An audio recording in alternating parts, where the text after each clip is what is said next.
Today, we're diving into the Nkwala ceremony of Zambia's Ngoni people. Now, on the surface, it's this incredibly vibrant, colorful celebration of the first harvest, but if you look just a little closer, you'll find a story that was literally forged in fire, a history of epic migration, conquest, and a warrior identity that still thunders into the present day. Just imagine this for a second. The ground is literally trembling with the rhythmic stamping of hundreds of warriors, or impis, all clad in animal skins. You've got spears and knob carries slicing through the air. This is the Ngoma dance. It's the thundering heart of the Nkwala ceremony, and it is a direct, living link to their formidable warrior past. You know, electrifying is the perfect word for it. This isn't just a performance you sit back and watch. It's a visceral, immersive experience. You can actually feel the history, the pride, and the sheer power in every single movement, every single beat of the drum. And that brings us to a really crucial question, doesn't it? I mean, if this ceremony is all about thanking ancestors for the first crops, why does it have the intensity of a war rally? To answer that, we have to journey back in time, about 200 years back to be exact. See, to understand the spear, you first have to understand the journey. The story of the Ngoni people doesn't actually begin in Zambia. It starts thousands of kilometers to the south, born from a time of incredible turmoil.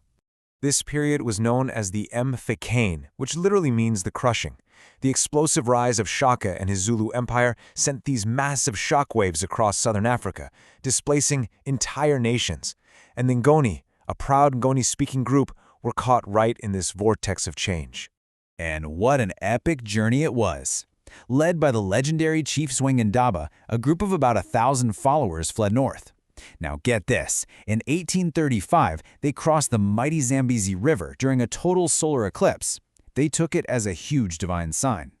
After decades of migration and conquest, Zwangendaba's son, Mpezeni I, finally led his people into what is now eastern Zambia, carving out a new kingdom completely by force. And they did not arrive quietly. Their reputation was often announced by this blood-curdling war song, Chenjera, Atsakalungwe, Moto, Moto, which means, beware, the hawk comes, fire, fire. It was a crystal-clear warning to everyone that the disciplined, formidable Ngoni warriors, forged in the fires of the Mfecane, had arrived. So that warrior spirit is the absolute foundation of the modern ceremony. Let's shift from that epic history to see how it's all expressed today, through these sacred rituals that are presided over by the Ngoni king himself. At the center of literally everything is the Paramount Chief, Mpezeni IV. He holds the title Ngwenyama, or Great Lion, but he's more than just a ruler. He is the sacred link between the living, the ancestors, and God, and it's his duty to ensure the prosperity of his people. The ceremony itself follows a very precise and sacred sequence. First, the initial crops are brought to the chief, and only after he performs the mulumo, this ritual tasting, is the harvest blessed and okay for everyone else to eat. This is immediately followed by that powerful Ngoma dance, and the whole thing culminates in the mnikalo, the sacrifice of a black bull to ensure prosperity. And you have to understand, in this ceremony, nothing is random. Every single element is just steeped in meaning.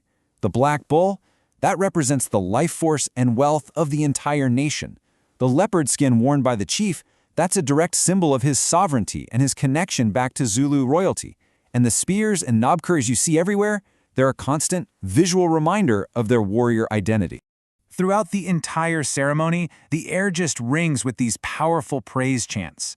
You hear cries of Beyete and Siayume Ngosi, which translates to Hail to the King of Kings. And these are more than just words of respect.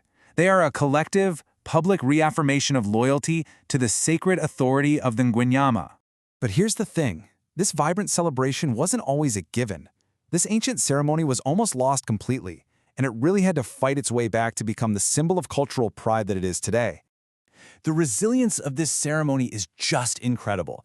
The British colonial authorities, well, they saw the warrior dances not as culture, but as a military threat. So they banned the ceremony for being too warlike. It was forced underground for decades, until it was finally revived in 1980 by Paramount Chief Mpezeni III. So the really crucial point here is that for over 40 years, the revived Nkwala hasn't just survived, It has absolutely thrived. It's grown from a local ceremony into one of the most significant cultural events in all of Zambia, a powerful, powerful symbol of identity and unity. This incredible depth of history and culture makes Nkwala a powerful, unforgettable experience. So for anyone out there feeling inspired to see it for themselves, let's talk about how you can actually be a part of it. Your journey is most likely going to start right here, in Chipata, the capital of Zambia's eastern province. It's a really bustling city, and it serves as the main hub for the thousands of local and international visitors who flock to the region for the ceremony. Okay, so here's what you need to know. The main event always takes place on the last Saturday of February at a site called Mtenguleni village. You are definitely going to want to book your hotel in nearby Chipata way in advance. But honestly, the most important tip? Be respectful. This is a sacred event. It's not just a show. And if you approach it with reverence, the experience is going to be so much more rewarding. And so we end right where we began. Nkwala is a harvest festival, yes, but it is so much more. It's a living reenactment of an epic migration, a fierce celebration of survival, and a sacred connection to the ancestors. Which leaves us with one final thought. Is this simply a performance of the past, or is it a living, breathing lesson on how to carry the strength of that past into the challenges of the future?